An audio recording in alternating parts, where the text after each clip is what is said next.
ओम शांति।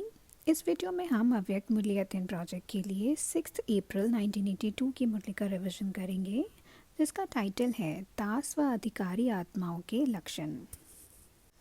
बाबा ने कहा वह आज राज ऋषियों की दरबार देख रहे हैं। राज अर्थात अधिकारी और ऋषि अर्थात सर्वत्यागी, त्यागी और तपस्वी। तो अधिकारी और त्यागी दोनों का बैलेंस हो, अधिकारी भी पूरा हो और त्यागी भी पूरा हो। बाबा ने कहा कि त्याग का पहला कदम है देह भान का त्याग। जब देह का भान छूट जाता है तो क्या बन जाते? आत्मा, देही व मालिक बन जाते। और त्याग का दूसरा कदम है देह के सर्व संबंध का त्याग और देह के बंधन से मुक्त अर्थात जीवन मुक्त राज्य अधिकारी बन जाते और अधीनता समाप्त हो जाती। दासपन छूट जाता, क्योंकि दास और अधिकारी दोनों साथ साथ नहीं हो सकते। फिर बाबा ने दास और राज्य अधिकारी आत्माओं की 9 निशानियां बताई हैं। बाबा ने कहा दास की निशानी है मन से चेहरे से उदास होना और स्वराज्य अधिकारी की निशानी है मन और तन से सदा हर्षित। दूसरा है दास सदा अपसेट होगा और राज्य अधिकारी सदा सिंहासन पर सेट होगा। तीसरी निशानी है दास छोटी सी बात में और सेकंड में कंफ्यूज हो जाएगा और अधिकारी सदा अपने को कंफर्ट में अनुभव करेगा। चौथी निशानी है दास किसी भी परिस्थिति, कोई भी व्यक्ति, कोई भी वैभव वायुमंडल के प्रभाव में आकर अपनी शान से परे हो, परेशान हो जाते। तो दास अर्थात परेशान और अधिकारी अर्थात सदा मास्टर सर्वशक्तिवान विघ्न विनाशक स्थिति की शान में स्थित होगा।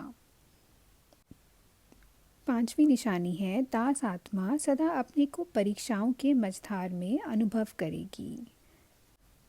वही अधिकारी आत्मा माझी बन नैया को मज़े से परीक्षाओं की लहरों से खेलते खेलते पार करेगी। छठी निशानी है कि दास आत्माएं कर्म लीला में बिजी रहते, एक परेशानी को दूर करते तो दूसरी आ जाती, दूसरी को दूर करते तो तीसरी आ जाती।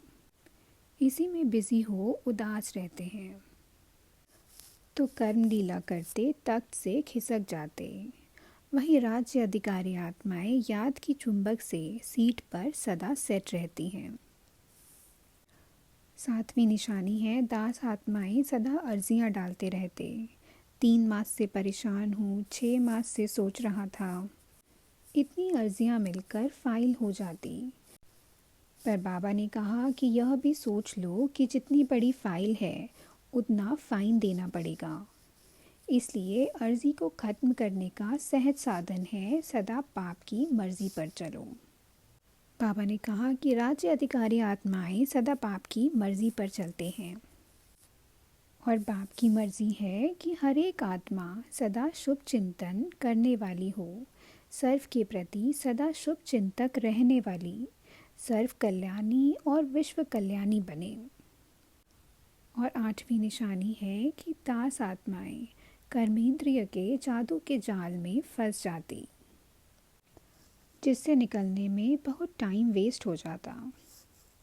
तो बाबा ने कहा कि जाल खत्म करने का साधन है कि ऐसे विस्तार में ना जाकर विस्तार को बिंदी लगाए बिंदी में समा दो, बिंदी बन जाओ, बिंदी लगा दो, बिंदी में समा जाओ, तो सारा विस्तार, सारी जाल सेकंड में समा जाएगी और समय बच जाएगा, मेहनत से भी छूट जाएंगे। तो बिंदी बन बिंदी में लवलीन हो जाओ। फिर बाबा ने टीचर्स और पार्टियों से मुलाकात की है।